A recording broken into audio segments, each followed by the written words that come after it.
Shalom teman-teman semua, selamat berjumpa di Kones Channel. Di channel ini Anda akan mendengarkan, bahkan menyaksikan di video-video yang kami akan sajikan, video-video yang terbaik yang akan mengubah hidup Anda dan juga paradigma Anda. Selamat menyaksikan.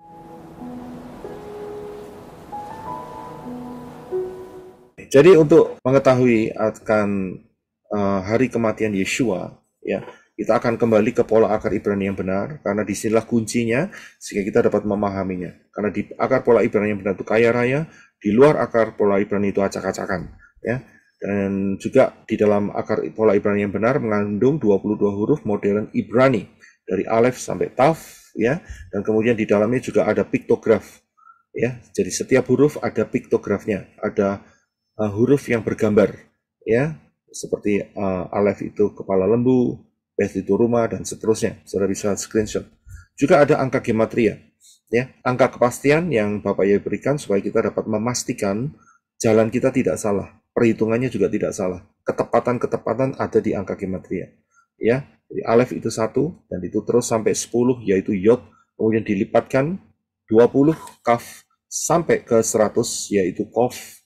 Dan kemudian setelah itu dilipatkan menjadi Resh 200, Shin 300, dan Tav 400. Ya, inilah angka gematria dan mereka adalah satu kesatuan paket yang luar biasa untuk dapat meneguhkan saudara dan saya semua di dalam posisi jalur yang benar. Jangan pernah lupa juga nubuat, prinsip nubuat adalah pola, karena apa yang Bapak kerjakan pada masa yang lampau dengan profesi-profesinya bisa akan terjadi buat masa kita sekarang ini dan masa yang akan datang. Serta satuan waktu pola Bapak Yahweh adalah angka 7, ya, huruf Zayin. Dan juga jangan lupa bahwa di tangan saudara ada Brit Kadasa dan Tanak, maksud saya Tanak dan Brit Kadasa, di mana telah menjelaskan, ya, telah menjelaskan semua secara rinci, ya, dan detail untuk masa di mana sejak penciptaan Syamayim sampai Yerusalem yang baru. Itu sudah ada di dalam kitab suci yang diberikan oleh Bapak Yahweh dalam Yeshua Mashiach di tangan saudara berupa Tanak dan Brit Kadasa, perjanjian lama dan perjanjian baru, ya. Nah, baik, kita akan masuk di dalam pembahasan yaitu Yesus mati hari Jumat, Yeshua mati hari Rabu, ya. Nah, kita mau lihat. Yang pertama kita harus lihat adalah masalah 3 hari. Ini yang paling penting, saudara, ya. Salah satunya, ya, maksud saya, ya. Jadi masalah 3 hari. Nah, soal 3 hari ini itu dipercayai, ya, oleh imam-imam kepala, saudara, ya. Jadi imam-imam kepala itu percaya akan apa yang dikatakan oleh Yeshua, dan Yeshua juga menyatakannya. Nanti kita akan baca ayatnya, tetapi kita akan lihat apa yang dipercayai oleh imam-imam kepala dan orang-orang Farisi, yaitu di dalam Matius 27 ayat 62 sampai 66. Silakan Brother Henok, terima kasih. Matius 27 ayat 62 sampai 66.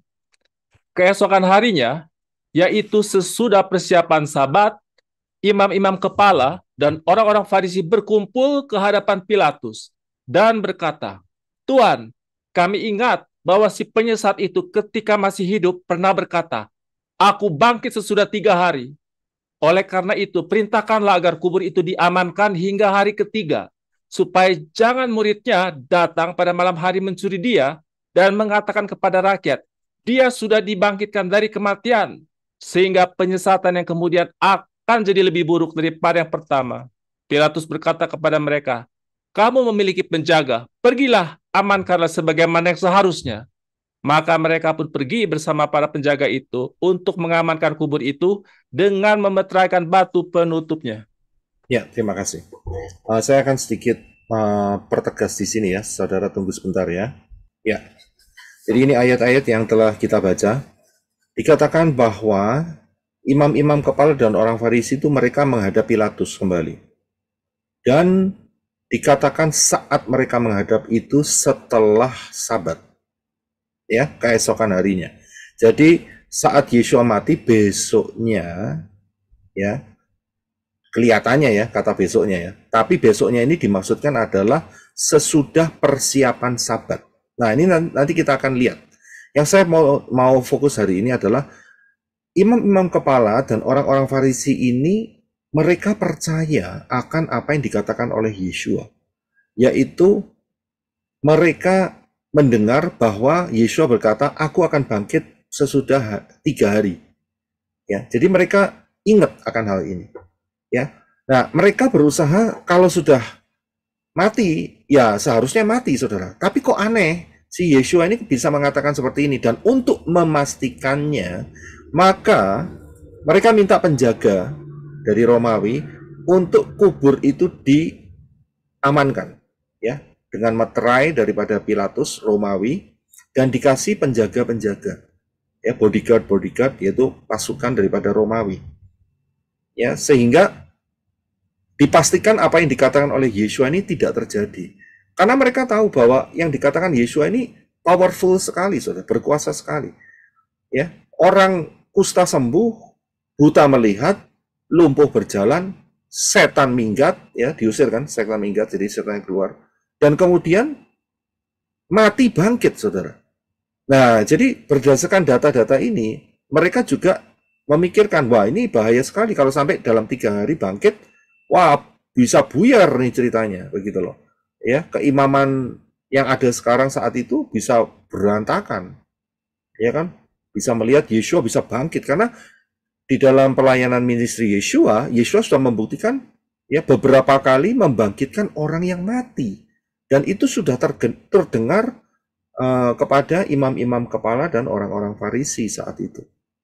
Ya, jadi disinilah mereka mengambil inisiatif, ya, untuk menjaganya dengan begitu ketat sekali sehingga tidak ada kemungkinan, ya, mereka berusaha menurut pikiran mereka, ya, Yeshua tidak bangkit.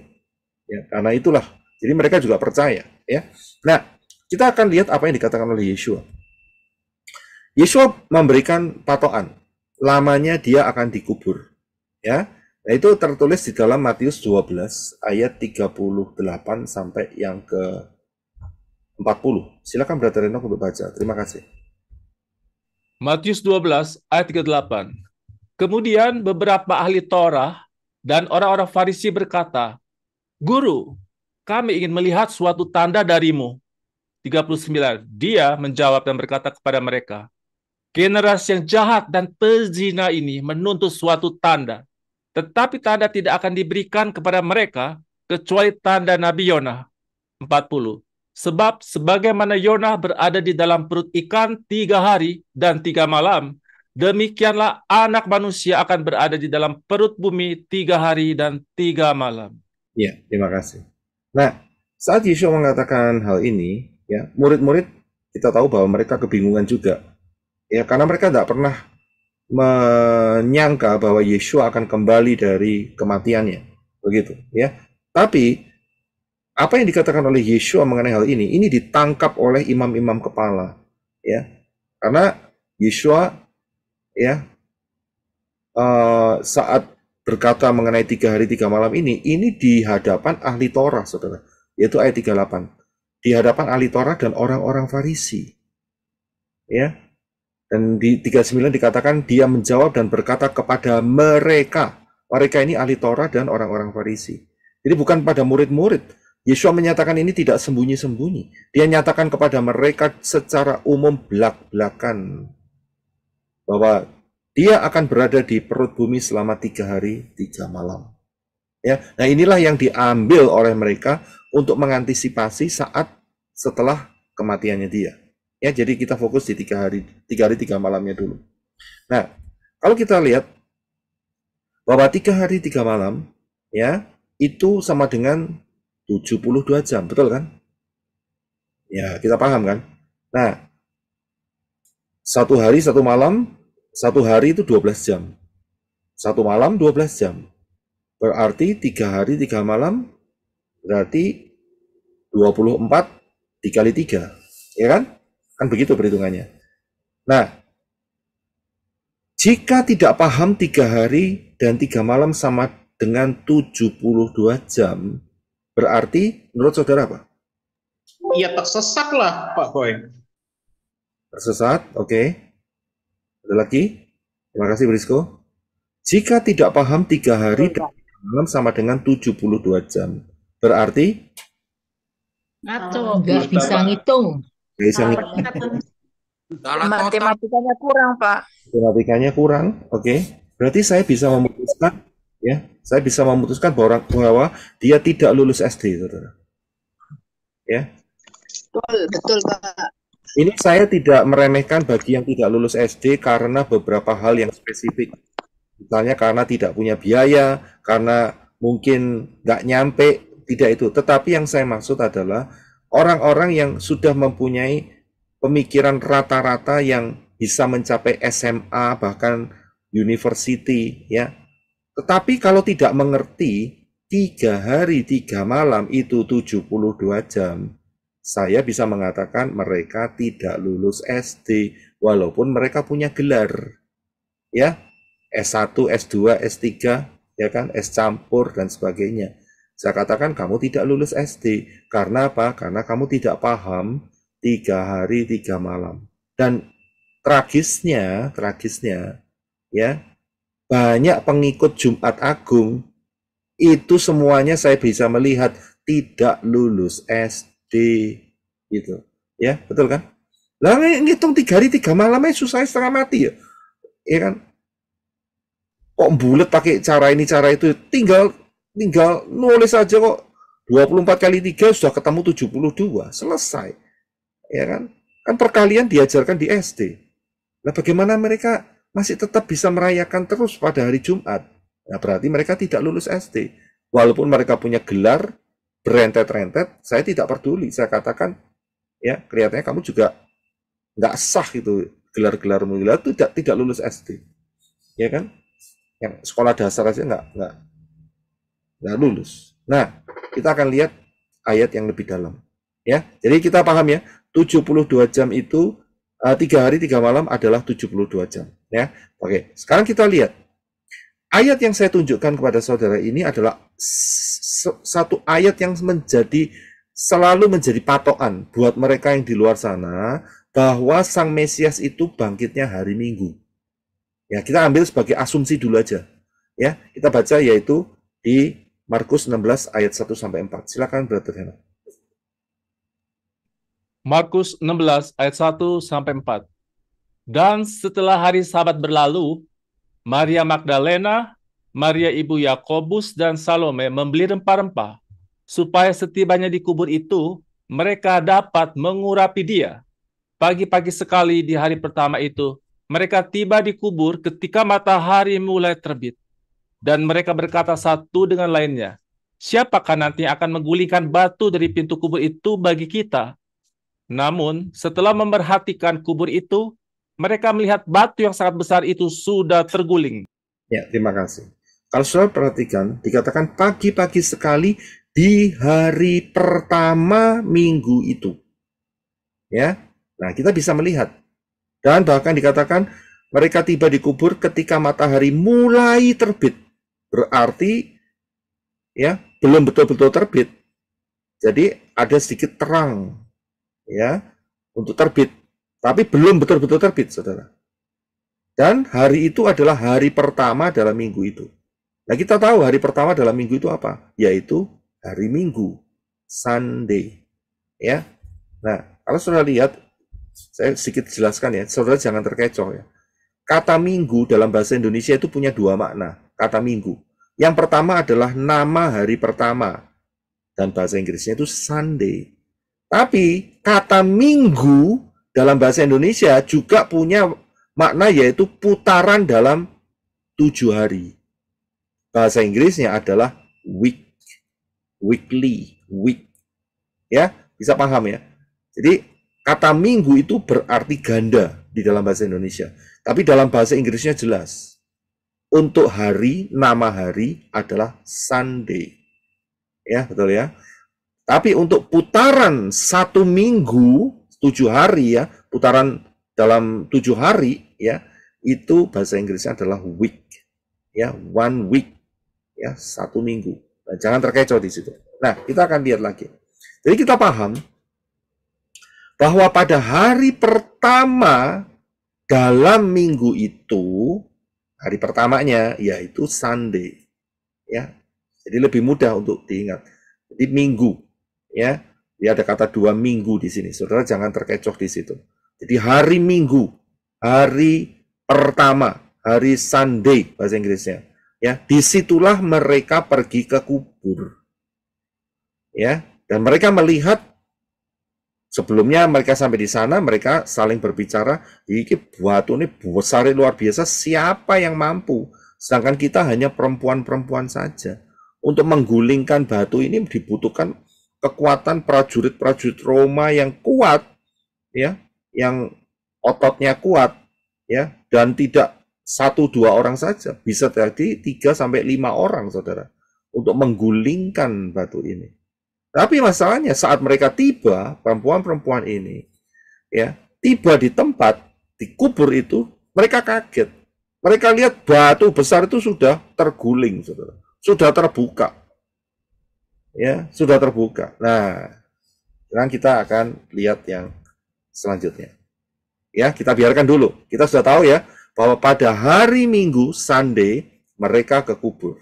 Nah, sekarang pertanyaan berikutnya, saya akan lompat sedikit. Nanti saya akan gandengkan. Pertanyaannya adalah, kapan Yeshua dikuburkan? Ya, kalau kita hari Minggu tadi kan kita sudah lihat bahwa sudah bangkit kan, karena kuburnya kosong. Nah, sekarang pertanyaannya, ya, kapankah Yeshua dikuburkan? Kita akan baca di dalam Markus 15 ayat 42 sampai 46. Silakan Brother Eno. Markus 15 ayat 42. Hari itu adalah hari persiapan Sabat, yaitu hari sebelum Sabat dan menjelang malam. 43. Datanglah Yusuf dari Arimatea, seorang penasihat terkemuka. Ia juga sedang menanti-nantikan kerajaan Elohim. Dengan memberanikan diri, ia menghadap kepada Pilatus dan meminta mayat Yeshua. 44. Pilatus heran ketika mendengar bahwa Yeshua sudah mati. Dia memanggil perwira itu dan menanyainya sudah berapa lama dia mati. 45. Setelah tahu dari perwira itu, ia memberikan mayat Yeshua kepada Yusuf.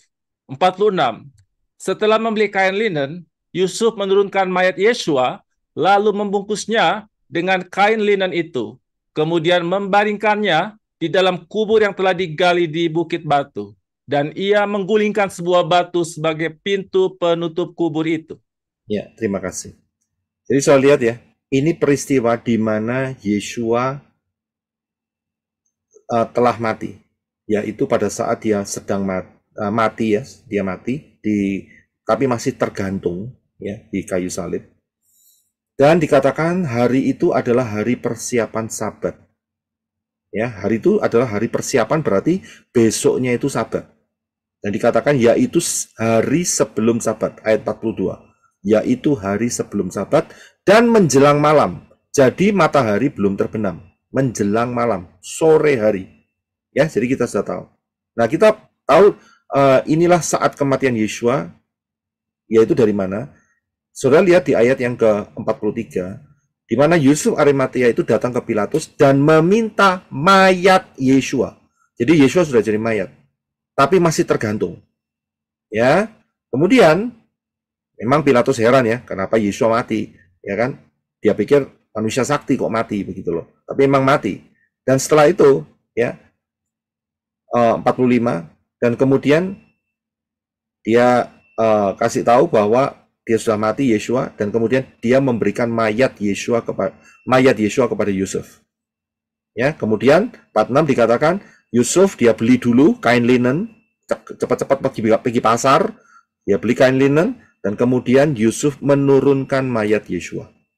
Sudah bisa lihat? Jadi Yusuf menolong proses penurunan daripada mayat Yeshua dari mana? Dari kayu salib jelas, ya kan? Dan kemudian dia bungkus dengan kain linen, ya, mayat Yeshua, dan kemudian dibaringkan di dalam kubur miliknya dia, ya, dan kemudian ditutup dengan batu. Ya, jadi kematian Yeshua di sini kapan? Yaitu hari sebelum Sabat dan sebelum matahari terbenam, ayat 42, yaitu hari persiapan Sabat. Ya, oke. Jadi kita pegang dulu. Nah, kalau ini dikombinasikan, ya. Jadi ini ayatnya, saya perjelas ya. Markus 15:42. Hari itu adalah hari persiapan Sabat, yaitu hari sebelum Sabat dan menjelang malam. Ya, jadi kita tahu ya, menjelang malam berarti tidak mungkin dikubur saat setelah matahari terbenam. Itu jelas. Matahari masih sore, masih terang, ya, masih sore, dan dia dikubur. Yesua dikubur. Tetapi sebelum Sabat, kita tahu bahwa pergantian hari itu adalah saat matahari terbenam dan matahari kembali menjadi matahari terbenam. Itu pergantiannya. Ya, nah, jadi kita lihat hari itu matahari akan terbenam dan akan masuk hari Sabat. Ya, nah, kalau kita gabungkan antara Markus 15 ayat 42 dan Markus 16 ayat 2 sampai 4, maka hasilnya demikian, Saudara. Ya, hasilnya demikian. Yang sebelah kiri adalah saat di mana Yesua dikuburkan, yaitu menjelang malam. Jadi belum sampai malam, belum sampai matahari terbenam, dan sebelum hari Sabat. Kemudian Markus 16 ayat 2 sampai 4 dikatakan hari pertama minggu itu, ya, mereka lihat bahwa kuburnya sudah terbuka, yaitu pada hari Minggu. Yang satu sebelum Sabat, yang satu yang sebelah kanan, yaitu dilihat bahwa Yesua sudah tidak ada dan bangkit pada hari Minggu. Nah, pertanyaannya adalah, jadi Yesua dikuburkan pada hari apa? Kalau menurut dua ayat ini. Hari Rabu, Pak. Hari Rabu, Jumat, Pak. Kamis, Pak. Kamis, Kamis. Pak, sebelum Sabat. Yang disebut Sabat di sini kan bukan Sabat, bukan hari Sabat, Pak, tapi Sabat Gadol. Sabat Gadol, Pak. Jadi beda, Pak. Nah, saudara sudah advance, tapi Rabu, Pak, Rabu. luar sana, ya terima kasih untuk jawabannya. Saudara sudah advance, saudara sudah mengerti, tetapi mereka hanya melihat seringkali yang di luar sana, itu mereka hanya melihat berpatokan pada dua ayat ini saja. Dua bagian ayat ini saja. Ya, karena itu message saya hari ini, ya, juga untuk mereka yang di luar sana, yang masih kebingungan. Yesua ini, Sang Juru Selamat ini, Mesias ini matinya kapan?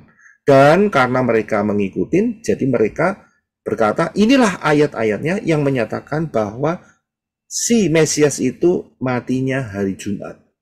Kalau didasarkan pada dua ayat ini saja. Nah, ya, ini yang terjadi. Ini realita yang terjadi di luar sana.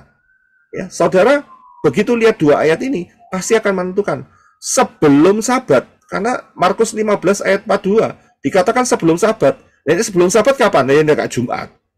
Ya kan? Nah, mereka punya argumen seperti itu. Nah, kalau kita lihat, ya, mereka mengatakan Jumat, saya berkata, ya, tidak lulus SD. Ya, kalau sampai ngomongnya Jumat, tidak lulus SD. Mengapa? Tadi di atas kan saya sudah jelaskan bahwa ada ayat yang mengatakan 72 jam, 3 hari dan 3 malam. Ya, nah saat mereka mengambil rangkuman ini, mereka tidak seringkali melupakan ayat yang berkata 3 hari 3 malam. Ya, jadi mereka selalu mengecampingkan dan mereka membuat teori-teori 3 hari 3 malam itu dibuat Jumat itu hari pertama, Sabtunya itu hari kedua, dan hari ketiganya itu Minggu. Seperti itu. Ya, karena mereka nggak bisa menjelaskan apa-apa lebih dari itu. Inilah acak-acakan dan keterbatasan dan sangat miskinnya pengertian-pengertian di luar pola Ibrani yang benar. Sudah bisa lihat. Ya, disinilah orang-orang yang di luar sana yang masih mempertahankan Jumat, ya, tidak bisa melihat kedalaman karena memang di luar akar pola Ibrani yang benar itu miskin. Ya, jadi saya bisa katakan tidak lulus SD karena mereka lupa. Tadi kan di atas kan sudah saya katakan, ya, bahwa siapa yang tidak paham mengenai 3 hari 3 malam yang adalah 72 jam itu tidak lulus SD. Ya, jadi saudara jangan tersinggung. Yang bagi pendengar-pendengar di luar sana, ya, kalau yang di dalam sini saya sangat confident sekali, saya sudah sangat bersyukur sekali dan bersuka cita, sudah advance semua, sudah ngerti apa itu sabat ini, sabat itu, sudah ngerti. Tapi yang di luar sana, mereka hanya lihat kata satu, yaitu sabat. Untuk saudara yang di dalam, saudara ngerti sabat gadol, ya kan? Ya kita ngerti, ya dulu ya saya juga nggak ngerti saudara ada sabat gadol, ya kan? Nah, jadi message ini, berita ini, untuk saudara-saudara yang di luar sana, yang masih tetap ngotot hari Jumat, gitu loh. Ya, nah di sini saudara bisa melihat, ya, saudara nggak bisa hanya berpatokan di Markus 15 ayat 42 dan Markus 16 ayat 2 sampai 4 saja, karena juga ada ayat yang lain. Nah, ini yang harus rahasia ini harus dipecahkan, ya, karena ada ayat di dalam Matius 12 ayat 38 sampai 40 yang menyatakan 3 hari 3 malam, ya. Jadi supaya lulus SD bagaimana? Ikutin penjelasan selanjutnya. Jadi saudara bisa lulus SD. Ya, jadi bagi saudara yang saya berkata saudara tidak lulus SD, saudara jangan tersinggung. Tersinggung itu sombong. Kalau sombong saudara nggak dapat apa-apa. Rendahkan hatimu, maka engkau akan ditinggikan oleh Bapa Yahweh dan akan diperlengkapi lebih luar biasa lagi. Kita semua yang di sini merendahkan hati. Dulunya kita konsepnya sama seperti saudara yang di luar sana, sama, ya. Wong saya saja sama kok, nggak ngerti kok. Ya kan, tapi diajari. Nah, untuk diajari dan menerima pengajaran yang benar itu butuh kerendahan hati, ya. Ya, itulah rahasia. Nah, baik. Kita asumsikan saja, ya, bahwa perempuan-perempuan itu tiba pada hari Minggu, ya, dan kemudian mereka melihat batunya sudah terbuka. Anggaplah mereka datang di tempat itu jam 6 pagi. Ya, ini asumsi saja. Ya, dengan perhitungan mundur 72 jam. Maka kalau seandainya Yeshua bangkitnya Minggu pagi jam 6 pagi, hari Minggu Sunday, dimundurkan, maka kira-kira Yeshua itu dikuburkan jam 6 pagi. Betul kan? Kalau jam 6 pagi Minggu dimundur 72 jam kan jadinya hari Kamis, saudara. Itu hari Kamis jam 6 pagi. Pertanyaannya adalah, apakah benar Yeshua dikuburkan pada hari Kamis pagi, jam 6 pagi? Tadi kan sudah diomongin, dikuburkannya kapan? Sebelum matahari terbenam. Nah, berarti ini salah nih. Ya. Jadi asumsi yang mengatakan bahwa Yeshua bangkit hari Minggu pagi, jam 6 pagi, ya, begitu dimundurkan 72 jam, maka didapati Yeshua dikubur jam 6 pagi hari Kamis, itu salah. Ya kan, jelas. Oke, sekarang kita coba dengan tes yang lain. Yaitu kita coba mundurkan. Harinya sama, tapi jamnya kita ubah. Kita mundurkan jam hari kebangkitan Yeshua menjadi jam 00.01 dini hari. Tapi harinya hari Minggu, Sunday. Ngerti ya? Jadi maksudnya itu sudah lewat jam 12 malam, jam 12, teng-tengnya 12 kali, kemudian lebih 1 detik, kan masih malam kan saudara? Ya kan? Kan nggak ada matahari terbit kan, memang di tengah-tengah malam saudara. Itu midnight, itu bahasa Inggrisnya enak saudara, midnight, ya di tengah-tengah malam. Ya, tapi harinya sudah masuk hari Minggu, karena lebih dari 1 detik saudara. Nah, maka perhitungannya bagaimana? Kita coba hitung mundur. Seandainya Yeshua ya bangkitnya hari Minggu ya, tapi jamnya itu adalah jam 00.01 pagi dini hari dan itu dihitung mundur 72 jam, maka ya bisa didapat bahwa Yeshua itu dikuburkan hari Kamis jam 00.01 pagi dini hari. Benar enggak?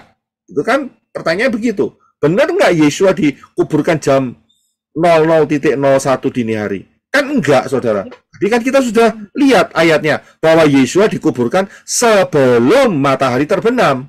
Nah, jam 00.01 hari Kamis itu kan nggak ada matahari, saudara. Mataharinya sudah betul-betul di belahan bumi bagian lain, ya kan? Midnight. Ya berarti teori ini atau perhitungan ini salah. Ya kan? Nah, sekarang kita akan melihat terlebih dahulu. Jam berapakah perkiraan kematian Yeshua? Ya, jam berapa kematian Yeshua itu jam berapa? Kita akan lihat ayatnya yaitu di dalam Matius 27 ayat 45 sampai 46 dan 50. Silakan Brother Hendok. Terima kasih. Matius 27 ayat 45. Dari jam 12 siang, kegelapan turun atas seluruh tanah itu sampai jam 3 petang. 46. Kira-kira jam 3 petang, Yesua berteriak dengan suara nyaring, Eloi, Eloi, lama sabachthani, yang artinya, Elohimku, Elohimku, mengapa engkau meninggalkan aku? 50. Lalu sambil berteriak lagi dengan suara nyaring, Yesua pun menyerahkan rohnya. Terima kasih. Sudah bisa melihat peristiwa detik-detik terakhir ini, di mana Yesua sudah disalibkan, dan proses penyalipannya itu mulai sejak jam 9 pagi. Saya tidak tuliskan, itu ada di atasnya. Dan saat Yesua digantung di kayu salib, mulai jam 12 siang sampai jam 3 sore petang, itu gelap. Ya, gelap. Ada orang yang mengasumsikan ini gerhana matahari. Gerhana matahari itu tidak selama ini, saudara, 3 jam. Ya, jadi pengajaran yang ngomong, oh saat itu terjadi gerhana matahari. Ngawur, saya bilang. Ya, memang ini adalah betul-betul kegelapan yang dari Bapak Yahweh sendiri. Ya, gelap. Karena detik-detik inilah ya seluruh dosa manusia ditumpek blek gitu ya. Ditumpahkan di Yesua. Dan dosa itu hitam, saudara. Inilah membuktikan. Ya, Yesua menanggung dosa, termasuk dosa saudara dan saya. Ya, ditanggung dosa yang akan datang dari sudut pandang kematian, tahun kematian Yesua. Jadi dosa yang sejak dari Adam, ya, bagi orang-orang yang menerima Yesua, seperti Henok, seperti Noah, seperti Abraham, ya, seperti Habel, Daud, ya, nabi-nabi, dan kemudian sampai sekarang kita ini, bahkan sampai nanti ke depannya, yaitu kerajaan 1000 tahun, itu ditumpek blek di satu titik, yaitu saat kematian Yesua. Karena itu bumi gelap saat itu. Nah, pada jam 3 petang, Yesua teriak, Eloi, Eloi, lama sabachthani. Artinya, Elohimku, Elohim, mengapa engkau meninggalkan aku? Ingat, Yesua di dalam hal ini adalah mewakili saudara dan saya. Kalau Yesua tidak mewakili saudara dan saya, dia pakai kemuliaan Bapa Yahweh, jelas saudara dan saya juga tidak diselamatkan. Ingat ya, ini mewakili. Jadi Bapak Yahweh turun ke dunia untuk punya darah. Amin. Ya, pelajari, aku butuh darah. Ya, disinilah Yesua mewakili. Dia harus mati. Nek ndak mati, darahnya tidak bisa berteriak. Kan kita tahu prinsipnya. Darah Habel itu berteriak. Dan dikatakan dalam kitab Ibrani, darah Yesua berteriak lebih kuat dari darah Habel. Jadi kalau matinya normal, tidak ada teriakan darah. Karena Yesua matinya dibunuh, penumpahan darah, maka prinsipnya berlaku, darah itu berteriak, saudara. Dan darah itu berteriak sampai detik ini. Ya, bahkan sampai nanti selama-lamanya. Darah itu berteriak. Ya, bagi siapa yang menerima darah Yesua, akan ada teriakan darah itu. Teriakannya apa? Apa kira-kira teriakannya? Saya pernah ajarkan. Kira-kira darah Yesua berteriak mengenai apa? Untuk kita? Diampuni. Ampunan, Pak. Ampuni mereka. Ampuni. Forgiven. Jadi betapa pentingnya darah Yesua ini. Ya. Karena itu saya sering melakukan ini dan mungkin saudara kalau mau niru ya enggak apa-apa. Saya ngomong sama Bapak Yahweh dalam doa. Bapak Yahweh, saya minta satu hal yang terpenting dari segala-galanya. Yaitu darah Yesua menyatu di dalam jiwa roh tubuh, hati, pikiran, angan-angan, mulut, lidah, bibir, dari ujung rambut sampai ujung kaki, sampai selama-lamanya. Saudara tahu kenapa? Kalau darah Yesua menyatu manunggal dengan jiwa roh kita, apakah kita akan masuk dalam lautan api? Tidak. Pak. No. Terima kasih. Tidak, Pak. Jawaban Tidak, Pak. adalah tidak. Tidak, Pak. Tidak mungkin ada darah Yesua yang dimasukkan lautan api. Betul kan? Karena ini permintaan saya satu-satunya yang paling berharga. Yang saya usahakan terus saya ucapkan. Darah Yesua menyatu dalam hidupku. Karena apa? Amin. Keselamatan itu. Karena tanpa darah Yesua, gak selamat, saudara. Padahal hidup ini cuman 80, 90, 100, 110 tahun, 120 tahun. Ada yang mau sampai 150, tak doain? Ya, Enggak, Pak. Tidak, Pak. 100 tahun, atau seperti, aja ya, Pak. atau seperti Enggak mau, Pak. atau seperti perkataan, Saya mau rapture, Pak. Saya mau rapture. iya, seperti perkataannya Khairul Anwar ya, siapa itu? Aku ingin hidup 1000 tahun. Ayo, modelnya kayak apa itu? Ya, hidup 1000. Saya bisa lihat di sini. Dan pada saat jam 3 petang itulah Yesua menyerahkan rohnya, alias mati. Ya, jadi Yesua anggaplah matinya jam 3 sore. Ya kan? Nah, Yesua mati jam 3 sore, maka dia harus segera dikubur. Karena apa? Karena tidak boleh sampai matahari terbenam. Ya, jadi asumsi yang mengatakan bahwa Yesua dikuburkan tengah malam, ya gugur pasti. Kamis lagi, Kamis tengah malam, ya gugur. Ya kan? Jelas ini. Nah, kita akan lihat selanjutnya. Ya. Nah, dari sini kita bisa melihat kalau kita gabungkan, ya, dari dua data ini kita gabungkan. Ya. Bahwa Yesua matinya yaitu hari saat dia matinya itu sebelum matahari terbenam dan tidak mungkin dikubur hari Kamis dini hari, maka kita bisa melihat di sini suatu pernyataan yaitu bahwa Yesua matinya itu hari Rabu. Ya kan? Hari Rabu. Kan tadi Kamis. Sekarang mundur 1 detik sudah hari Rabu, 2 detik jadi hari Rabu.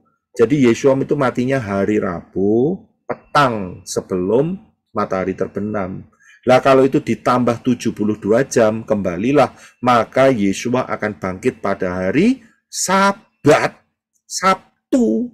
Jadi kebangkitan Yesua itu hari Sabtu. Haleluya. Ya, bukan hari Minggu, begitu. Jadi bisa perhitungannya gampang, saudara. Ya toh? Hari Rabu jam 3 sore ditambah 72 jam. Jatuhnya Sabtu, tidak mungkin Minggu. Kan pas 72 jam. Ya kan? Kan tidak ditulis melebihi 72 jam, 3 hari 3 malam. Ya kan? Nah, jadi Yesua bangkitnya Sabtu, saudara. Nah, ini ada profetiknya. Soal ini nanti kita akan belajar minggu depan ya, untuk profetiknya masalah ini. Tapi dalam hal ini kita bisa melihat bahwa Yesua bangkitnya itu Sabtu, matinya Rebo. Kalau Yesus, iya, Yesus itu memang matinya Jumat. Ya, mungkin saudara yang di luar kaget, bingung. Silakan terkejut. Saya katakan bahwa Yesus itu tidak sama dengan Yesua. Ceritanya boleh sama. Ya. Semua unsur-unsurnya boleh sama, tapi namanya beda. Berarti beda pribadi. Dan timingnya pun juga berbeda. Ya. Apa perbedaannya? Di mana perbedaannya? Karena Yesus itu adalah dewa yang diciptakan oleh Konstantin. Karena itu dia menentukan bahwa si Yesus itu matinya Jumat, bangkitnya Minggu. Nah, sedangkan apa yang kita percayai berdasarkan firman Elohim, yaitu Yesua matinya Rabu, bangkitnya Sabat. Nah, ya kan? Beda kan? Iya. Jadi saya nggak menyalahkan. Mereka merayakan Yesus matinya Jumat, Jumat Agung. Ya silahkan buat mereka, tetapi itu tidak di dalam iman kepercayaan saya. Tidak. Ya, karena dua pribadi yang berbeda. Perhatikan apa yang telah sampaikan di channel ini, saya berikan sebuah penerangan singkat sekitar 30 menit. Yeshua vs Yesus. Pilih mana? Saudara bisa lihat di situ, dan juga saudara buka di pengajaran yang judulnya adalah apa itu namanya, agama hybrid. Agama hybrid. Ya, agama hybrid. Itu dijelaskan di sana. Ya, saudara silakan buka. Jadi jelas saudara ya perhitungannya. Nah, sekarang kita akan melihat lebih dalam supaya kita bisa melihat kronologinya. Ya, kita ambil satu ayat, nanti kita akan lihat kronologinya. Yaitu Yohanes 19 ayat 31. Silakan Brother Reno. Yohanes 19 ayat 31. Karena hari itu hari persiapan, dan supaya pada hari Sabat, mayat-mayat itu tidak tinggal tergantung pada kayu salib. Sebab Sabat itu adalah hari yang besar, yaitu Sabat Gadol. Maka datanglah orang-orang Yahudi kepada Pilatus dan meminta kepadanya supaya kaki orang-orang itu dipatahkan dan mayat-mayatnya diturunkan. Ya, terima kasih. Jadi saudara bisa lihat ya, penggunaan kata Sabat itu punya dua makna. Ya, seperti kata minggu tadi. Yang pertama adalah nama hari, yang kedua adalah putaran dalam 7 hari. Nah, begitu pula dengan Sabat. Kata Sabat itu punya dua meaning, dua arti. Yang pertama adalah hari yang ketujuh, itu yang pertama. Yang kedua adalah hari besar perayaan. Nah, ini dia yang jadi problem. Karena apa? Tidak dijelaskan secara rinci. Tetapi sebetulnya puji Bapa Yahweh, Yohanes 19:31 ini sudah menyatakannya, yaitu dengan perkataan satu kalimat, yaitu Sabat itu adalah hari yang besar. Maksudnya di sini adalah bukan Sabat mingguan, bukan Sabat setiap hari yang ketujuh sebelumnya hari Minggu atau Sunday atau setelah Jumat, bukan. Tapi hari ini adalah hari Sabat perayaan, hari besar, ya, perayaan hari besar, dan mereka sebut sebagai Sabat Gadol. Gadol itu besar. Ya, nah kita akan melihat Sabat Gadol mengenai apa. Nah, ya, kita perhatikan. Inilah kronologinya. Ya, beri saya sedikit waktu, saya akan revisi sedikit supaya untuk memperjelas. Ya, oke, kita kembali ke ayat ini ya. Yohanes 19 ayat yang ke-31 ya. Yaitu mengenai Sabat Gadol. Nah, kita akan lihat bagian ini saudara. Ya, bagian ini. Inilah kronologinya. Tadi kita sudah lihat bahwa Yesus matinya Rabu. Dan saat itu hari Rabu, itu tanggalnya adalah 14 Nisan. Ya, jadi Pesah itu selalu 14 Nisan. Nggak mungkin Pesah itu 15, ngawur. Jelas dasarnya itu ada di Keluaran dan Imamat. Ya, 14 Nisan, ya, hari ke-14 dalam bulan pertama, itulah Pesah pada waktu sore hari. Ya, karena itu Yeshua matinya sore, bukan pagi. Ya, itu profesi, saudara. Jadi 14 Nisan hari Rabu, dia mati. Nah, dikatakan dalam daftar bahwa besoknya, yaitu 15 Nisan, itulah hari pertama daripada perayaan roti tidak beragi. Ya, inilah. Oke, saya akan tambahkan sedikit ya. Jadi tanggal 15-nya Nisan, hari Kamis, sudah lihat ya sebelah kiri atas ya. Itu adalah hari raya pertama, maksud saya, perayaan daripada roti tidak beragi yang berlangsung selama 7 hari.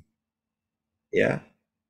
Karena itu hari pertamanya daripada perayaan roti tidak beragi itu harus berhenti, semua istirahat, itulah Sabat. Tapi Sabatnya bukan Sabat mingguan, yaitu Sabat Gadol.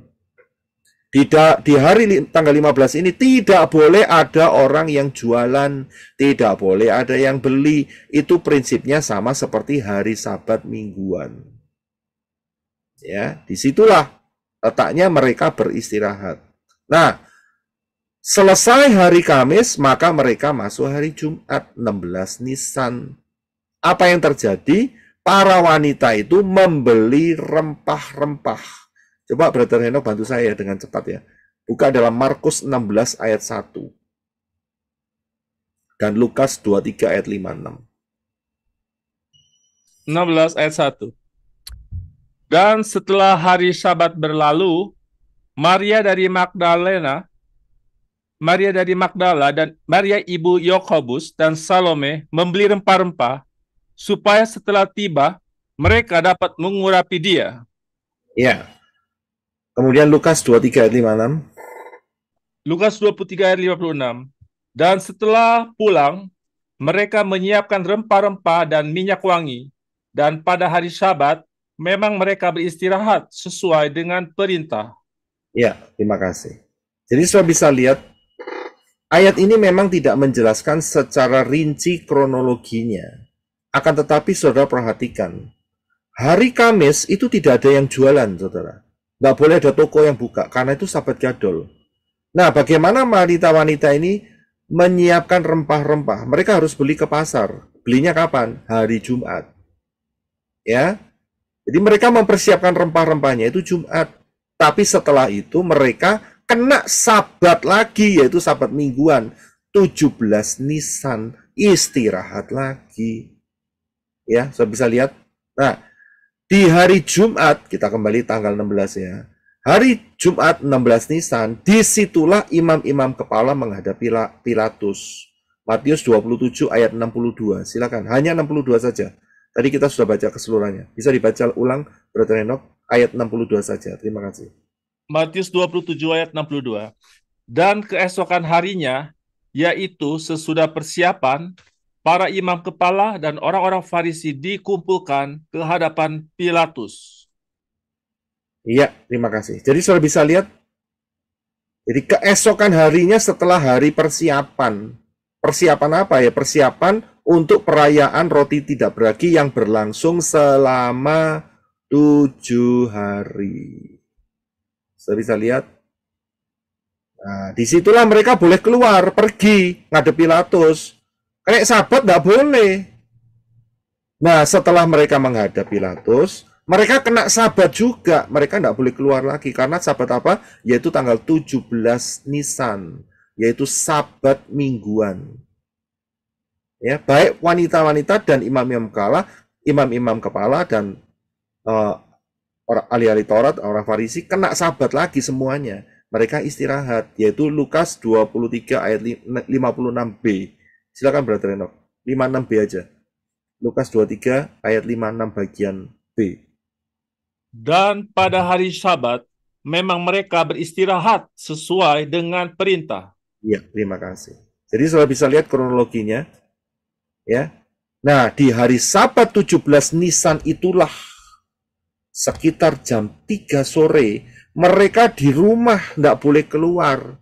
Yesua keluar kubur, tidak ada yang tahu. Karena Sabat. Tidak bisa lihat. Sabat sepi. Ya kan? Ya Yesuanya yang keluar dari kubur. Ya tidak ada orang yang temui dia, saudara. Nah, yang temui dia kan melanggar Sabat. Nah, ya kan? Ya dia keluar. Nah, inilah yang tidak terdeteksi oleh mereka. Jadi Yesua bangkitnya jam 3 sore. Nah, kalau kita lihat ya, dari hari Rabu sampai hari Sabtu, ya pas 72 jam. Ya kan? Nah, hari Minggunya, Sabtu sore, matahari terbenam, sebetulnya mereka sudah boleh pergi keluar karena sudah lewat jam 6 sore hari Sabtu, mereka boleh keluar. Tapi masalahnya, mosok mereka keluar malam-malam pergi kuburan. Gitu loh. Ya. Kan saat itu tidak ada lampu, tidak ada LED, tidak ada sentolop, yang ada hanya pakai obor. Dan terlalu berbahaya kalau mereka keluar malam, jadi mereka istirahat. Mereka tunggu sampai hari Minggu 18 Nisan. Mereka lihat matahari untup-untup, mulai keluar, dan mereka cepat-cepat lari pergi kubur. Dan mereka mikir dalam tengah jalan, ini siapa yang bakal gulingkan batunya? Tapi begitu tiba di sana, ya batu ini sudah terguling. Mengapa? Ya karena Yeshua udah bangkit hari Sabtunya, begitu loh. Ya, jadi inilah kronologi yang dapat dipercaya. Ya. Jadi posisi Mesias Yeshua HaMashiach matinya hari Rabu sore dan bangkitnya adalah Syabat, Sabtu sore. Ya, biarkan saja mereka yang percaya Yesus kalau mau bertobat mereka harus buang Jumat Agung, wajib. Ya, tidak boleh mempertahankan itu. Harus kembali kepada konsep posisi yang benar menurut Davar Elohim. Ya, haleluya, puji Bapak Yahweh.